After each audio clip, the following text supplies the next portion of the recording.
Dr. Martin Luther King Jr., in a 1968 speech where he reflects upon the civil rights movement, states, "In the end, we will remember not the words of our enemies, but the silence of our friends." As a teacher, I've internalized this message. Every day, all around us, we see the consequences of silence manifest themselves in the form of discrimination, violence, genocide, and war. In the classroom, I challenge my students to explore the silences in their own lives through poetry.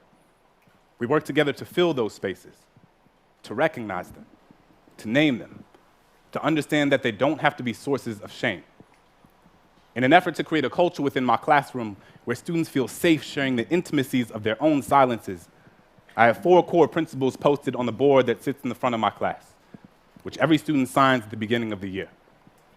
Read critically, write consciously, speak clearly, tell your truth. I find myself thinking a lot about that last point, tell your truth. And I realized that if I was going to ask my students to speak up, I was going to have to tell my truth and be honest with them about the times where I failed to do so.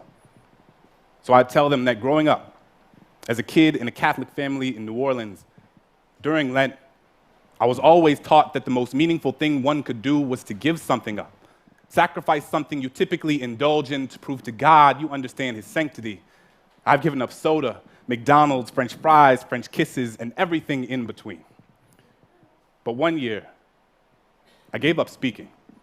Figured the most valuable thing I could sacrifice was my own voice, but it was like I hadn't realized that I had given that up a long time ago.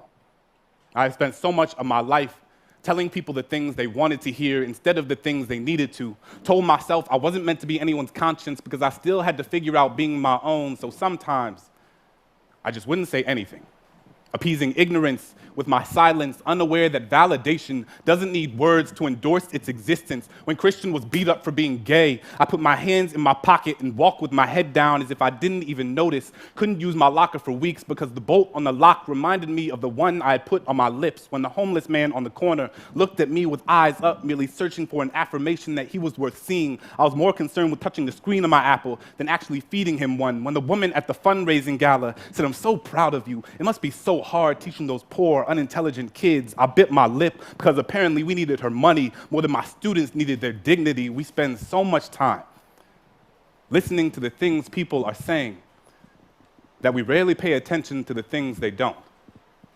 Silence is the residue of fear.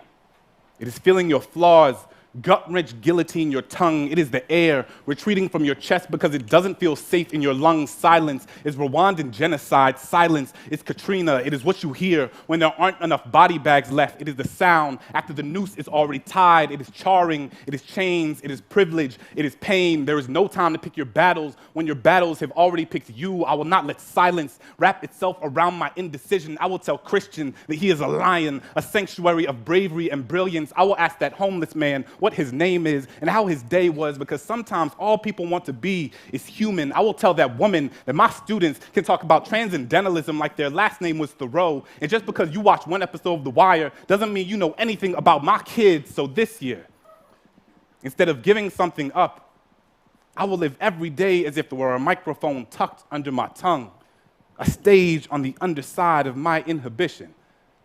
Because who has to have a soapbox when all you've ever needed is your voice?